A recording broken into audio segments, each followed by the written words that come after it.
Welcome to the Live Like an Acrobat podcast. I'm your host, Shenea Stiletto. On this episode, I have the absolute pleasure of interviewing Danise Payne.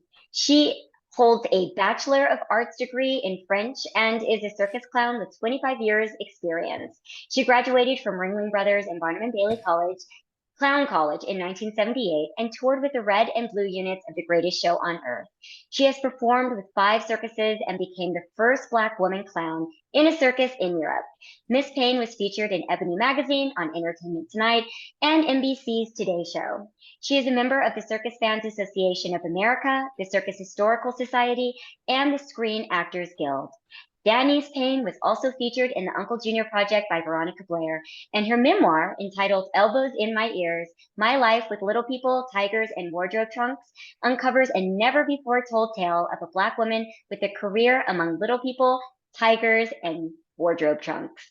Travel with Danise on a compelling journey inside the massive Ringling Brothers and Barnum and Bailey Circus. View an all-Black production called Universal Big Top Circus, and witness her life as the first African-American woman clown in a circus in Europe, a culture that is uncomfortable with women clowns. This intimate memoir reveals the author's encounters with prejudice, exclusion, and her fight for acceptance. It is such an honor, Danise, to have you on the podcast. What a day. Thank you for having thank you for having me here. This is going to be great. You are just phenomenal. I just want to let listeners know that we had a whole bit going on before this podcast even started. My chair broke and I fell in full view of Miss Danise Payne. She did the perfect pratfall. Thanks for the lingo, Danise. We were saying that the clown gods are here with us today. That's right. We have had such a time trying to get it together. Oh man, we're gonna make it. We're going to make it through. They are definitely shining on us. I think that it couldn't have been any better. I was letting Danise know, audience, that I definitely miss my calling. It might be my second act. After hand balancing, after my acro duo, I may go into clowning. There you go. Which they're not calling it clowning these days, are they, Danise? Yeah, comedic. I've heard different things like comedic performers. They're shying away from quote clown, traditional clowning. In fact, I had a conversation with a friend of mine yesterday who's been a clown for a long time on Ringling and everything, and he got his first gig, another gig, but he's not using the clown makeup. But he's doing the same thing that he's always done, but without clown makeup. He said, thanks to Pennywise, that clown that was out there. Oh my word. Yeah. Oh my word. Yeah, it's right. quite something. How do you feel about that? I was also going to slip somebody in there too. Do you know Kip Reynolds by any chance? Oh, are you kidding me? Yes, Kip and I worked on the LA circus together. Oh yeah, I know Kip really well. I imagine you do. I work with Kip here in Las Vegas, and I just adore Kip. I've been working with him now for 1 year, and I imagined that your paths had crossed. Oh yeah, definitely. In fact, I saw him when I went to see Culpepper Merriweather. He was coming out of the tent from watching the show as we were going in, and I went, Kip. So yeah. Do you guys go way back? And he has talked to me extensively about not calling clowning anymore either. And we've had some really interesting conversations about it. So what do you think? Do you think it's like an interesting, great evolution, or do you think that you should stick with the standard that it's always been clowning? Should stay that way? I like clowning. I'm from the traditional word. Yes, I know everything evolves and morphs into something else to keep up with the times and to keep up with, with what's going in people's fears, people's loves, people's hates, and things like that. But I like the word clown. People are going to still say, the word clown, and they'll know what clown is. It may take another 2 or 3 generations if they stop using the word clown and the makeup. It'll take that long for it to actually get out of the vernacular and not be used. But no, I still like the word clown, but there's nothing wrong with comedic actor, comedic performer. But to me, that's like Buster Keaton. But I'm a clown. Could you imagine clowning without the makeup? I did do that once when I was on the Mm. LA Circus. Dick Monday allowed us to do whatever we wanted to do to change this, that, and the other thing. And I said, I'm going to try. I'm going to try it without my makeup. Same kind, my lady character and everything, but without makeup. And it was an open air show in LA. And I was waiting to go on. I'm standing behind the stands, and then my cue came, and I came in, and all I heard was I saw some kids looking down at me, and they were saying, "Don't pay her any mind. That's a crazy lady. That's a crazy lady." They'd had no connection with me being clown. They thought I was a crazy lady. I did that one time, and then my makeup came back on the next day. You're like, and that was that. That was that. Oh man. Oh my God, extraordinary. I'm very excited about your book, Danise. And we were also talking about your name. I also want to we both have a very unique name. My name is Shenea. And people, say all sorts of things. I get into like a couple of bits ever so often with people over my name because it's a very unique name. The spelling throws people off. And for listeners out there, people many times call Danise Danise, but it's actually Danise. And Danise actually has a really cute little story about it if you want to share, Danise, about how your name came to be. Very quick. Yeah. Okay. Again, Danise. But when I was born, I surprised them. They wanted a boy, thought I was going to be a boy. When I came out of the pipe, they saw, oh, it's a girl. So instead of Danny, like they were going to name me, they put a s sound at the end. So I became Danise instead of Danny. That kind of into the rest of your entire like life and lineage because again being a female clown, being a Black female clown, I mean there's so few of you, and there's till this day there has been very few, and now, and why do you think that is, Danise? Even I, now, why do you think it's hard for people, or maybe not hard, what do you think the better word is? I think it has a lot to do with the outreach or lack of outreach.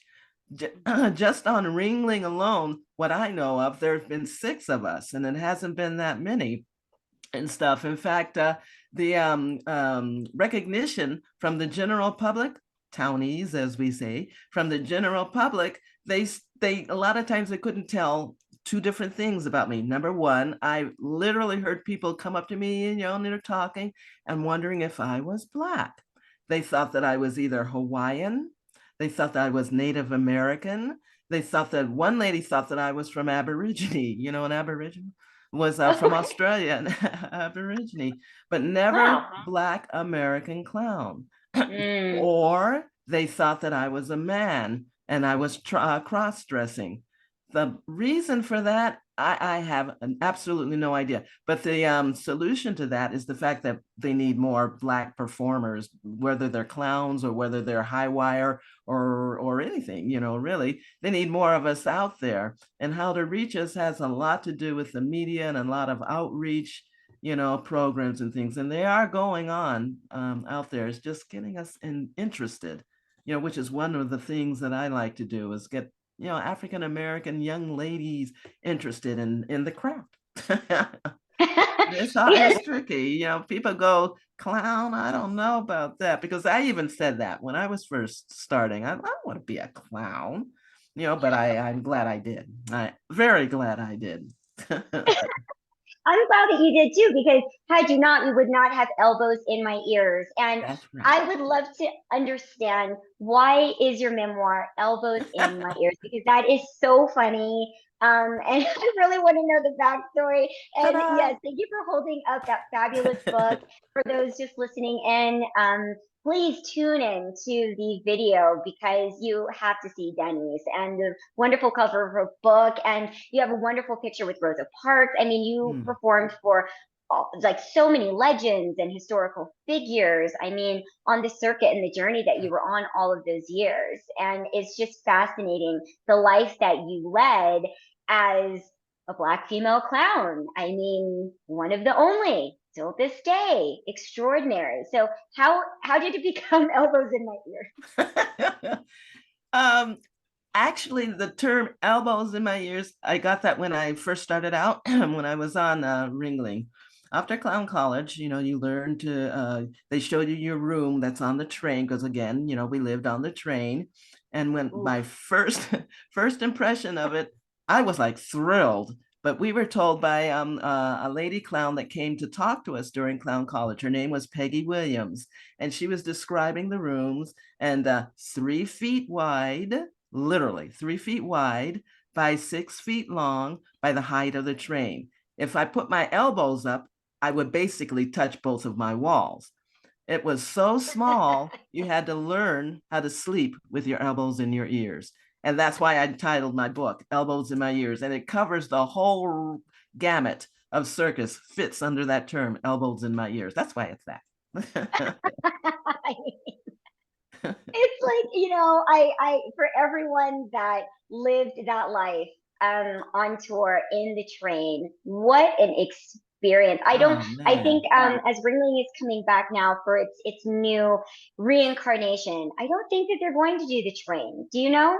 Oh yeah, they're definitely not doing the train. Yeah, there'll be no train, no animals, and we're not quite sure, but I don't think there's going to be clowns either. They might use, Wow. yeah, they might use comedic performers, but not clown as you know it, traditional.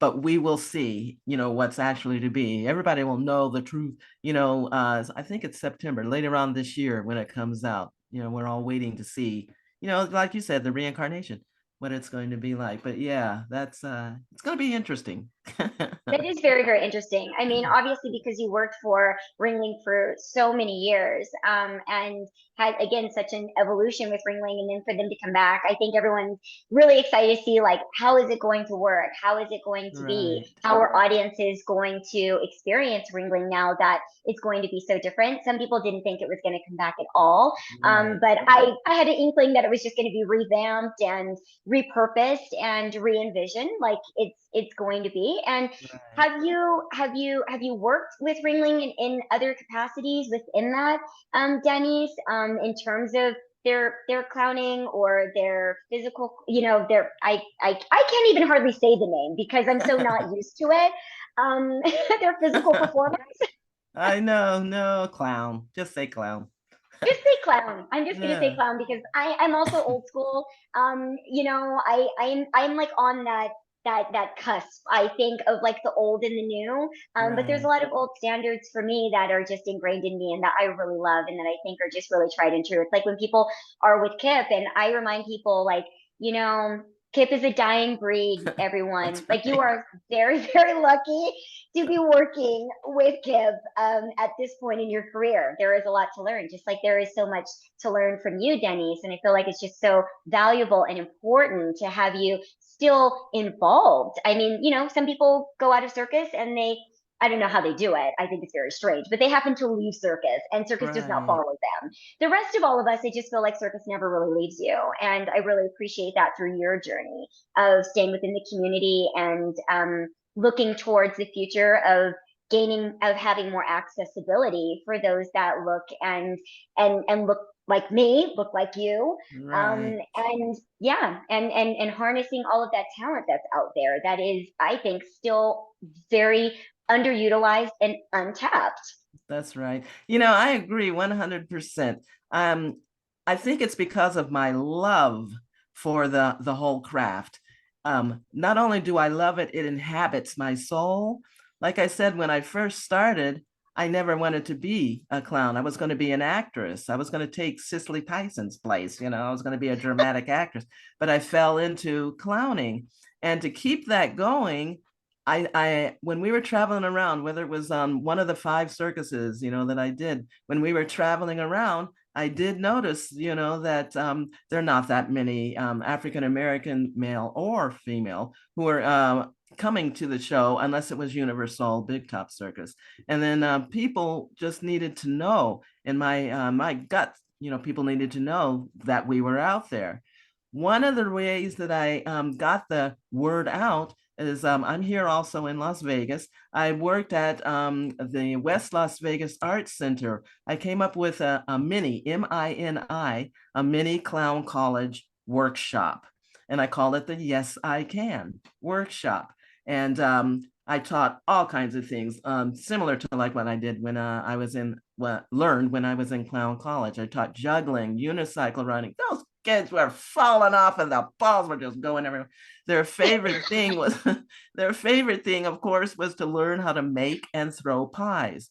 But the whole thing of it, the whole theme was to get them to realize that they can do anything they wanted to do. I started it out with a mantra. I had all the kids, I had like 45 kids and 3 adults, 45 years old adults in my classes, and I started it out with a mantra. I had everybody raise their hand and they all said, I am somebody. I can do anything. I won't let anybody steal my dream because I am somebody. We said that every day.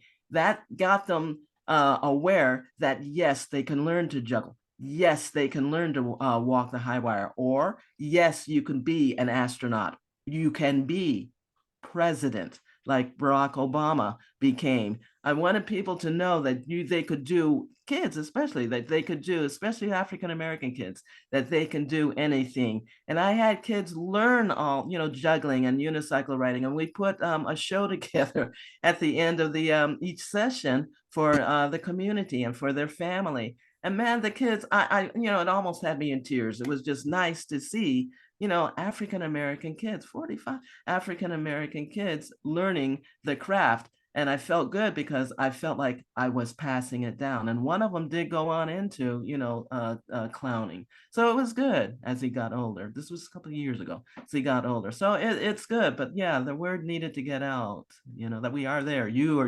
your craft, my craft, we are out there.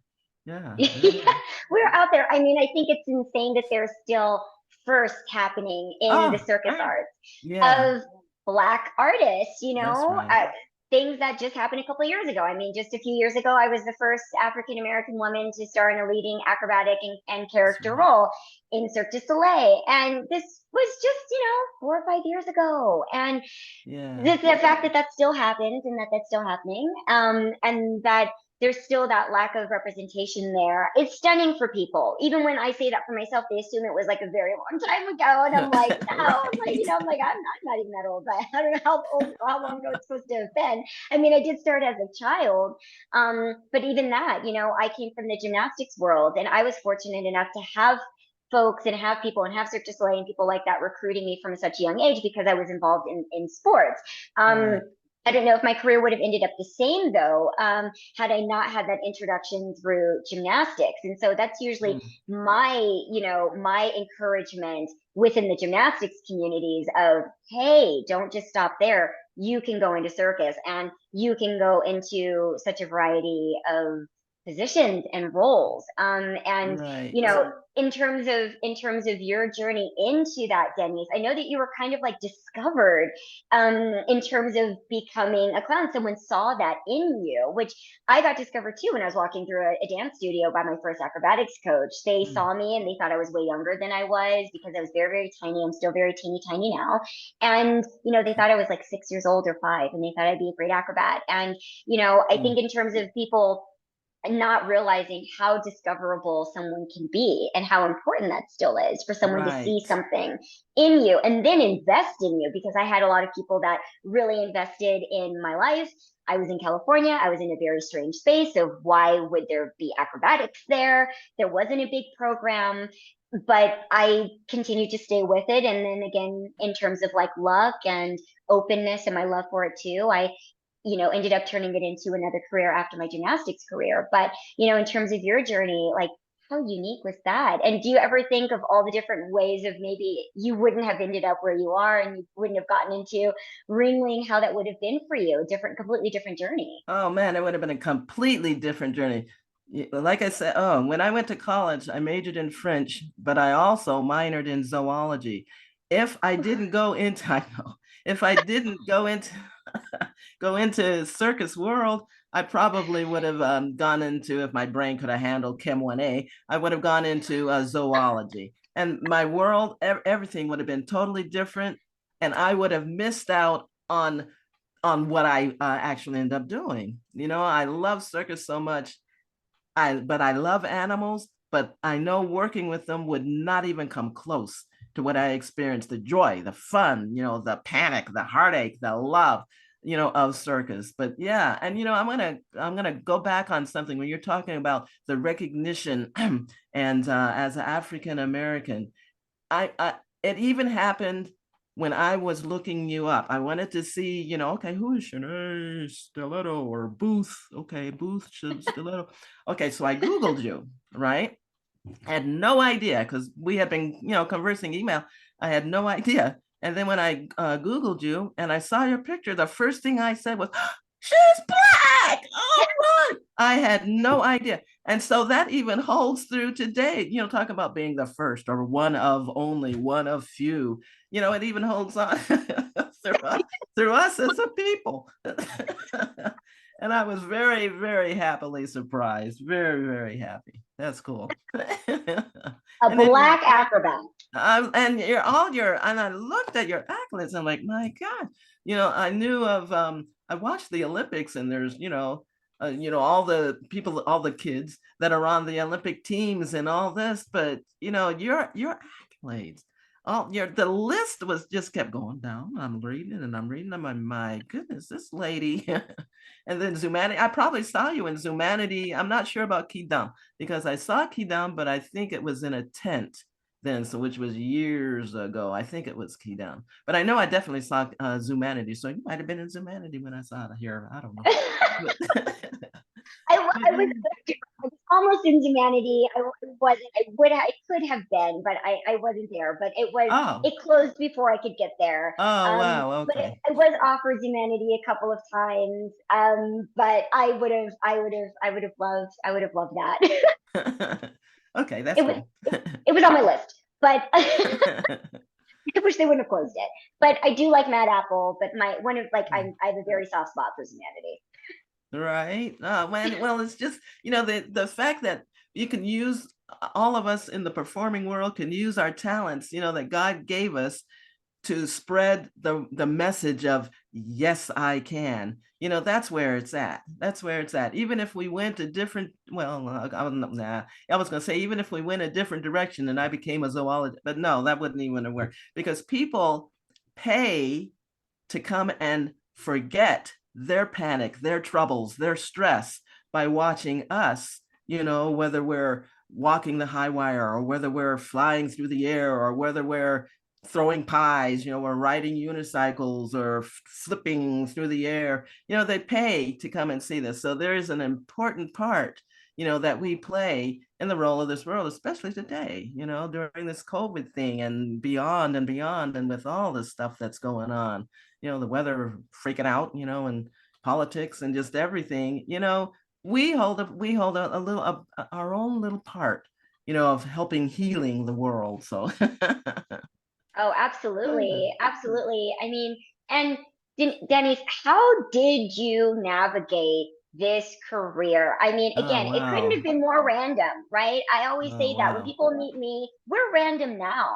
And way back then, Right. which I mean, it Ooh, wasn't that long ago, but it was 34 ooh. years ago, it was even more random to, say I'm a clown in Ringling. I mean, now I say, people ask Right. me who I am, and I say I'm a circus performer, I'm a circus worker, I'm a circus artist, and that I just get deer in headlights, or just like people just light up, they get so excited, and especially if I'm That's right. with Black people and with African Americans, they're just like, are you really? And it's your career, and how did you do that? And we Right. don't see a lot of us there. So how Right. did you navigate that? I know, I can only imagine how it was then, because I know how it's been for me the past. Okay. I've been performing in circus now for a little over 20 years. Right. Wow. So, Good.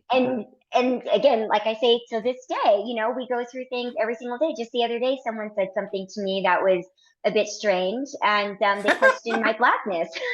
Oh my goodness. Huh. Yeah, because of my name, and they questioned my Blackness, and I said, "Well, yeah, I am. I mean, I'm biracial. My dad is African American, but I'm very clearly Black. But I've gotten everything that you get. People usually think I'm Indian, or they think I'm European in some way. They think I'm French. They think I'm Caribbean. They think I'm everything except for African American. Right. And Huh. I think I've always thought it's fascinating, and I always tell people I think that's beautiful. People think I'm from everywhere, but just you know, those, when we have terms for them now. Sometimes we call them microaggressions, or again, I just always say it's just the undereducation and That's right. the lack of representation, like what we speak about. It's not most times ill-informed. It's not coming from a bad place. Right. That's And it's right. just Very people good. trying to figure out, trying to understand something that's very unique and very special, through a Black female clown, and wondering how that came to be. So, how did you navigate that? And if you want to share some stories, and experiences Yeah. that you had, of what it was like being in such a colorful and diverse environment, but still being one of very few, even still. Okay. My story, I'll try to make this where it's not like 4 hours long, but my story, I grew up in the military, My father was an original Tuskegee Airman of World War II. So, and he stayed in the Air Force for 30 Wow. something years. And one of the places, this adds on to my story, one of the places that we lived in, he was stationed in England. We were there for about 4 years. And when we came back, I was so small when we moved over there. When we came back, I had a very thick British accent. So not only was I a Black kid, I talked funny, to people. I had African Americans, back then we were called Negroes. I had Black kids say to me, "You sound white." And I had white kids say to me, "You don't sound right. You talk funny."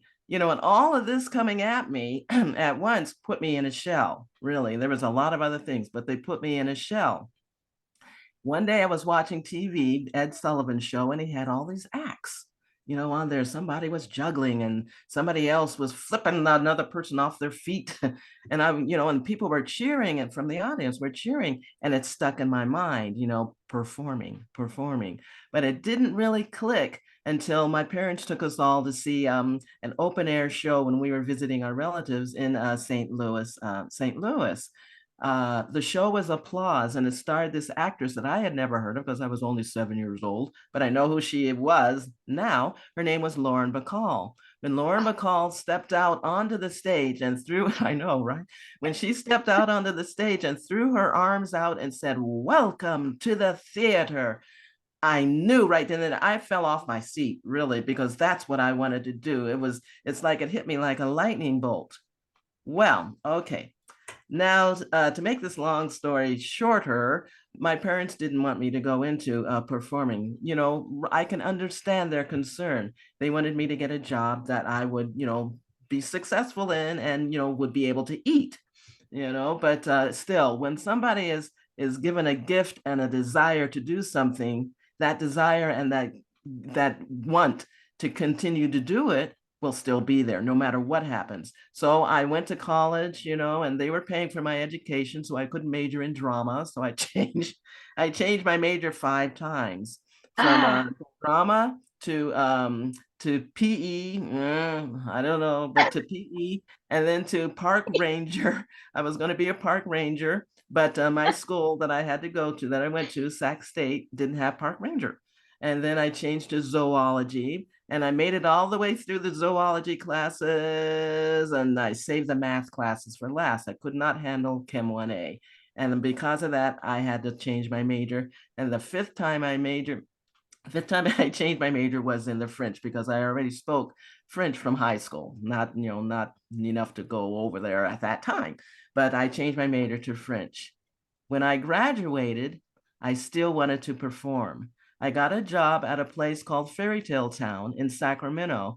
And what it is, it was a sort of an amusement park that has structures based on kids' fairy tales. There was a giant slide, a giant shoe that had slide in it that kids could slide down, the old lady in the shoe slide. Structures like that, but we also had a children's theater. And our supervisor was excellent, best supervisor I've ever had, excellent. We put on children's shows. We wrote puppet shows and variety shows. And it was at the end of one of the variety shows. During that variety show, actually, I played the dummy to a ventriloquist. And after, when I use my face, I have a real vivid, mobile face. After the show, there was a knock on the door. This lady came and wanted to speak to me. She wanted to know my background, and I was telling her I was going to go to Broadway. and then I was going to go to LA and I'm going to be a movie star. Literally, those were my words, okay. And she said, well, you have great facial expressions. Have you ever thought about being a clown? And I looked at her and she went on and she told me that she knew where auditions for this thing called Clown College was going to take place in Oakland. And she went on and blah, blah, blah at the Oakland Coliseum. And then she said, well, that's all. And then she left, and after she left, I'm looking at the door and I'm like, don't let it hit you on the way out. I didn't want to be a clown. Are you serious, lady? But by the end, yeah, I'm not a clown. I'm going to be the Bacall and Cicely Tyson rolled into one. But as the day went on, by the end of that day, I had worked myself up into such a frenzy because I thought this would be fun. I called the Oakland Coliseum, found out that the auditions were 3 days from there, which was perfect because if it was longer than that, I probably would have talked myself out of it. But 3 days from there, so I went to the Oakland Coliseum and I auditioned. I auditioned in 1977, but 1 week too late for the 1977 class. So I had to wait a whole year and find out if I was going to make it to the next class. And I did get the call that I made it to the 1978 class. And with that was the beginning of the real me, of the real Danise. And it went on from there. Yeah, when I showed up at winter quarter after Clown College. I mean, they taught us, it was from like 8 in the morning until we had lunch, and then we had dinner, and then we came back and went all the way until midnight. From 8 till midnight, we watched films of Buster Keaton. Everything you didn't think you need to know to be a clown is what we learned, because it's really intense. People don't realize how much is involved in being a clown, but there's a lot involved, to being one.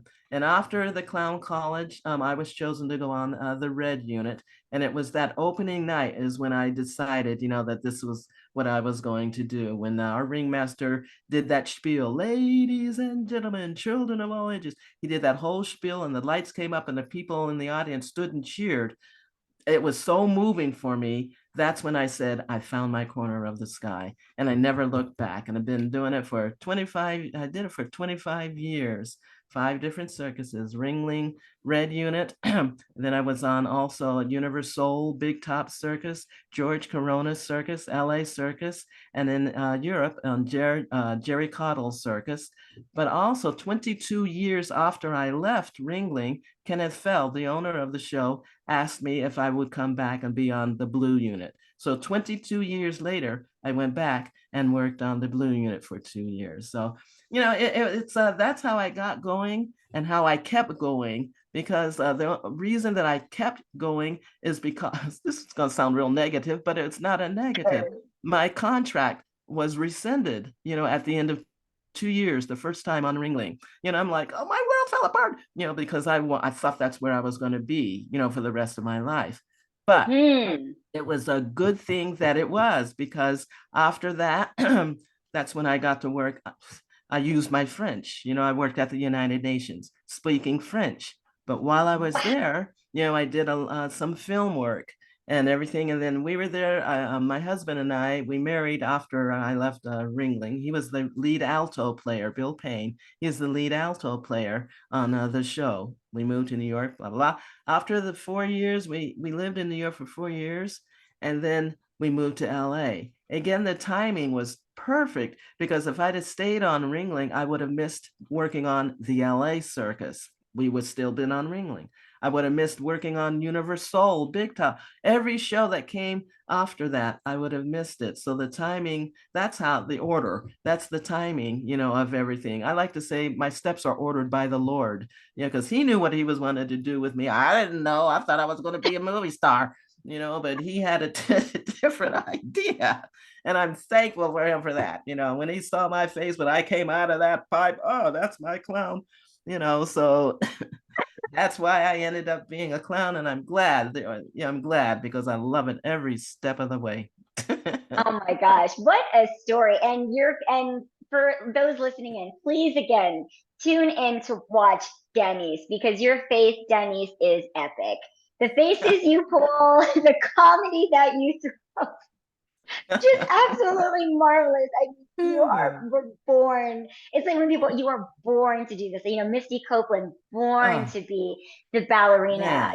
I feel like this is what I was just born to do. I was born to be an acrobat. I was There you born to go. use my body in such unique ways. You That's were right. born to express and emote and just Right. bring this brilliant, I don't know, just like dose of every single combination of everything possible. When I very And first saw your videos, I just was like, the and look at her. and the good thing of also about that is the fact of who we are, African American, because people don't really see us doing these things. It's a step out of the norm. It's like a little nudge, jolt, quote the rest of civilization that yes, we could do this. Yes, we're here. Yes, we're doing this. And We can it's do it's good.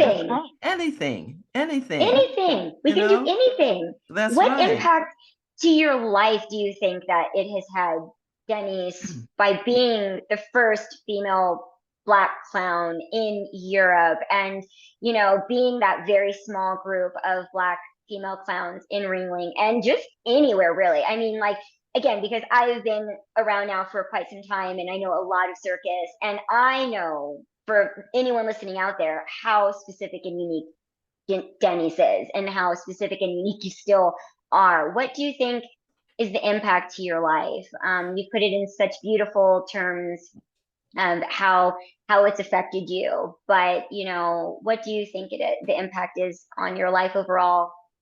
On the overall, knowing who I was growing up, extremely shy to the point of being an introvert. I was afraid of people. I would hide in the corner, literally. I would hide in the corner when we had guests over, on wherever we lived on the different bases. I would hide. I was so shy because of everything. And being in the circus, it opened me up. That's the impact it had. I would have hated to have gone through life afraid of my own shadow, which is where I was heading. But because of the greatest show on earth and all the other shows, that I was on that accepted me for being me, all of us that are in the circus, people think my parents were afraid, that I was there because they heard of the creepy, freaks that are there, they thought, the bad side, the underhandedness and all this. But when I joined up, there were no freaks there. There were no, weird looking people, weird, strange personalities. I fit in because everybody had such a work ethic. Yes, I would shoot myself out of this cannon. To the world, it's a strange thing to do, but it's a gift really to be able to shoot yourself, out of the cannon, like the man John Weiss, like he, is known for A doing, or discipline. It's a Alvin Bell. technique. It's definitely a technique, and Mm. that's the impact that it had on me. It opened me up as a person. My personality, and I accept and relate to people much better than I did when I was growing up, when I was a kid. I can go right up to somebody and start talking, to them now without fear, that they're not going to accept me as me. But that's what circus did for me. It made me learn who I am. I love that. That's amazing. And it actually did the exact same thing for me. I was very Wow. shy. They were like, "Oh, she reads Harry Potter all day. We need to have her do something." And now people meet me and they're like, "Yeah, you're like one of the most extroverted people." And I'm like, "Well, Wow. traveling all over the world, being with such a variety of people from so many different backgrounds, they're like, I've never felt as accepted as when I feel when I'm with you." And I'm like, "Well, that's the circus." I'm like, "You're That's not feeling right. that of me. You're feeling the circus arts presence through me because That's that is the right. life in the circus. You are around every single person that you could possibly imagine. And you're all there loving and growing and being with one another and doing very epic things and That's having to right. source a lot of energy from yourself in ways that most people in that way don't understand that kind of capacity that you have to bring day in and day out, 2 shows a day, 3 shows a day, 4 shows a day, 8 shows a That's day, right. whatever your show schedule may be, we know it can, it can be whatever it is from day to day or week to week or month to month and how much your life changes. And staying in step with the world is a gift that I've always felt that I have had throughout my entire life because I really do feel like the world is my home and I'm not afraid of the world. And That's I have right. found that that is the best education anyone can have, to know that the world is really your home and you can feel safe anywhere in the world. I mean, I think for most of us, we're like, oh, you're going to go there? Oh, okay, great. Let me know how it is. Like, and anyone else would have just such a big hesitation of, I could never go there. How would people see me? How would people react to me? And Right. because of circus, I don't have that. I'm like, I can be anywhere. I can have a life anywhere. I can have a friend anywhere. I can have an experience anywhere. And That's I'm not right. intimidated by having that. What do you think about the current circus generation, Danise? Not just necessarily the generation, but the way that circus is now, especially in America, especially as an African American, especially as a woman. What do you think about that in terms of representation? And then just like the full, circus arts overall, how it's evolved over the years for you, and where you see it headed. And do you like where the circus art is headed? Okay, that's a really good question. And to be honest, I'm still giving it time because the world is still coming out of COVID, but things have been booming still for the circus. I'm in a Circus Historical Society and the Circus Fans Association of America, and I get the route sheets of the circuses that are out there. And first thing I'm thinking, during COVID, I'm like, oh man, what's going to happen to the shows, that are out there? And the weather's so weird. What's going to happen, and everything. When I get these route sheets, I count them. There are 50 circuses out there now in this country alone, whether they be small or large, whether they be Culpeper Merriweather or the Royal Hannaford and Ringling coming back out there. Where I see it going is yet to be told. I really don't know, because I know everything is changing because of the animal extremists, that were out there. A lot of the shows have taken animals out, of the show, but they're still out there. Like Circus Vargas no longer has animals, but it's still the same Circus Vargas. That show is amazing. It's still out there, and Hannaford is out there. Or, it depends on each show, how they're morphing into what they're going to be. But I think that, like I said, I come from the traditional circus world, and we had 25-pound costumes, and 17 elephants alone, and we had giraffes and horses. Oh, that's, to me, was where I began. But to see where it's going to become, where it's going to go, and what it's going to become is yet to be seen. I think there will always be that element in this country. Europe is sort of different. They're still like Knee and Crone. They still have animals per se also. But Yeah. in this country, it's going to be interesting to see where it's going to be, what it's going to become. But I know that Dolly Jacobs and I converse every once in a while, and she told me that in every state of the United States, there's at least one circus school, which really made me Wow. feel good. It shows you the Wow. desire. It shows you the interest for the circus arts, and they're being swamped. I mean, she does Circus Conservatory, the Circus Sarasota. Oh, and Yeah. the kids are just, they're flocking to this, of all kinds. There's African American kids, Hispanic kids, white kids, and a combination of all of that. The kids are interested. I've seen the videos. They're interested in learning how to walk the high wire. They're learning how to ride these unicycles, and doing what we did and what we do, for a living. So where it's going so far as the youth of America, the world of America, it is not only surviving, it is more than surviving.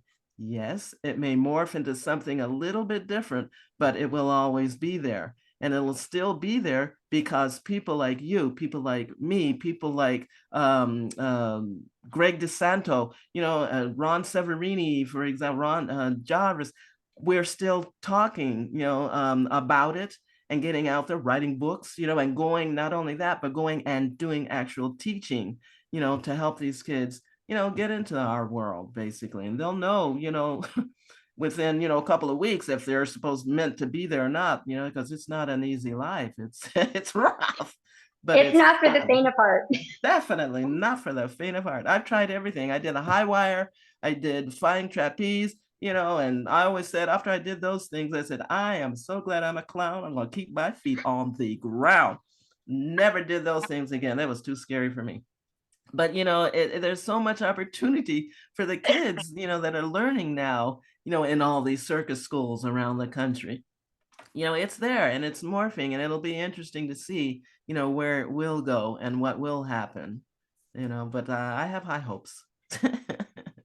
You're so wonderful and amazing. I'm just so grateful for you and for your journey, Danise. I Yeah. see obviously so much of myself. My journey was in your journey, and thank you for living that journey, because I know that it wasn't easy and that it's not easy. Right. And, you express it in such a really beautiful, funny way, and lighthearted way as well. But it's a very serious journey, even Yeah. within the circus arts. And like you said, it's not an easy career. It's not an easy job. I think it's gotten a lot easier in some ways now. There's definitely like much a clearer path for That's right. certain people to know that you can have a career. And that's what I always say. I always encourage, Right. like, you have the chance to have a career now, like we almost never had back then. And the level of That's right. opportunity in different spaces is That's so much right. more accepted and so much more supported.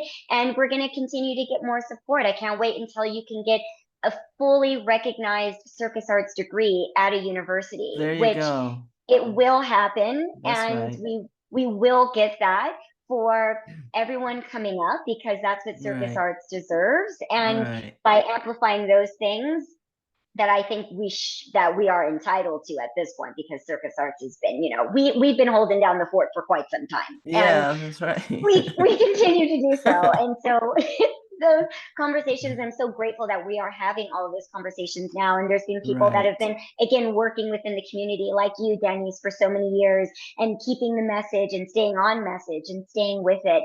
And what are the last words of encouragement, Danise, before we go into how people can get your book? I would love to hear some encouraging words, or not even just that, just some reflections of what you would like those that are thinking about joining the circus arts, that are within circus arts right now, that are maybe struggling, because we are kind of like in this Hmm. limbo. It's been very difficult for circus arts workers to stay in the game and to stay with Right. having a career due to the pandemic, due to COVID. But what would you say to them? And again, speaking to our community of African American artists, and those of BIPOC persuasion as well, um, that uh, that are that are our allies, basically, and that are also too not as numerous within the circus arts, as they could be and as they should be, in my opinion. Right. One good thing to do. When I was coming up, first joining up with the circus, I sort of did not have this experience because there weren't that many of us, but find a mentor. There's a lot of circus performers out there, whether doesn't matter the race, but find a mentor and talk with them, even if it's just email or Facebook message, pick their brain, pick their heart. What was it like when you da da da da? How do I continue doing this? I don't know if this character is working right. How do you have any suggestions on how I can improve this? Find a mentor. Go see a show if one's coming around. Bernardo Circus is going around. Also, go see a show. And and just watch the show. For African Americans, I'm gonna like piggyback a little bit. For African Americans who are interested, in seeing shows with us, go see Universal Big Top Circus. Not just Woo! African Americans, but everybody, because it is a unique show. And that's one of the great things about that show, is that it gets out there and people can see us, in the show. When I was there from the very beginning in 1994 for years with Soul Circus. And let me tell you, being one of few African Americans in Ringling and on the other shows that I was on, when opening night of Universal packed, we had a turnaway, a circus term meaning sold out house. We had a turnaway. Every show was turnaway, actually, all around the country, wherever we went. But on opening night, when I stepped out, I had a solo. I did a juggling hat manipulation solo to Mariah Carey's song Hero. And the curtains, I will never forget this. When the curtains opened up and I stepped out into the spotlight and I did my, my routine and all of this. And right as it ended, I stopped. That wasn't a part of it, but I stopped and I looked around the circumference of the ring at all the people watching me. Everybody looked like me, which was something unique because, like I said, I was basically Raisin in the Sun, and all the other shows, that I was on. But the Universal has a unique calling, a unique place in the world because it is African American owned and African American performed. If you're wondering, if you're an African American going up and want to be in a show, if you get a chance to if that show comes around, you get a chance to see it, go see it because it is well worth it, no matter who you are, to go see the Universal and what they're doing. But yeah, all of that is a part of, a part of our world. Really, I think I answered your question. I probably deviated so much I forgot the question. You answered it brilliantly, Danise, okay. like perfectly. I loved it. And, I'll even just follow up with what you said. I've heard you say in interviews too about how powerful it was for a little girl to come up to you and say, you're brown like me. Oh my goodness. And I've had that within my career so many times, and I still get that till this day. And they say, you don't know how much that means to her to see you looking like you, looking like her, and how powerful that is. And it's never lost on me. I'm always grateful for it. And I will continue to feel really honored by that throughout the rest of my career. And Danise, how can we find your book, and how can we buy your book, and how can we support you? Definitely. Again, it's called Elbows in My Ears, My Life with Little People, Tigers, and Wardrobe Trunks. And it's on online, Amazon, for example. It's in Kindle, hardcover, and paperback. So it's online, Amazon or Abe Books, Barnes and Noble, or you can go in person to Barnes and Noble and order it from them, and you won't have to pay for postage or whatever. But or you can go to my website and get it if you want it signed. Go to my website, www.danisepayne, all one word, danisepayne.com, and go to my contact, look at the pictures and everything, and then go to my contact page and contact me through that if you wanted to do it that way where it was signed. But yeah, basically online or through my my website. Elbows in My Ears. Thank you. That's cool. Yeah. You're so phenomenal, Danise. I'm so honored to have you on the Live Like an Acrobat podcast. Thank you so much for coming on to the podcast and for sharing your amazing journey, your amazing story. And for those listening, go and please buy Danise's memoir. It's amazing and extraordinary. And I think will probably be encouraged to run away with the circus, and I hope you're encouraged to become a clown. There you go. Yes, sir. We need more clowns out there. We need more clowns. Yes. Oh my goodness. Oh. Thank you so much, Danise. You are phenomenal, and I just really honor your journey. And I thank you again for living your truth and living your life so that we all can live our lives as well. And we stand on your shoulders, and I know that we're all grateful. Yeah, I will continue to speak of you and to harness all of the experiences and the career that you have given us, and for the future as well. I'm very excited to see where you will continue to go. Thank you very much. It was my honor to do this. I love blah blah blah and talking about our world. Thank you, Shenea. That's cool. Thank you.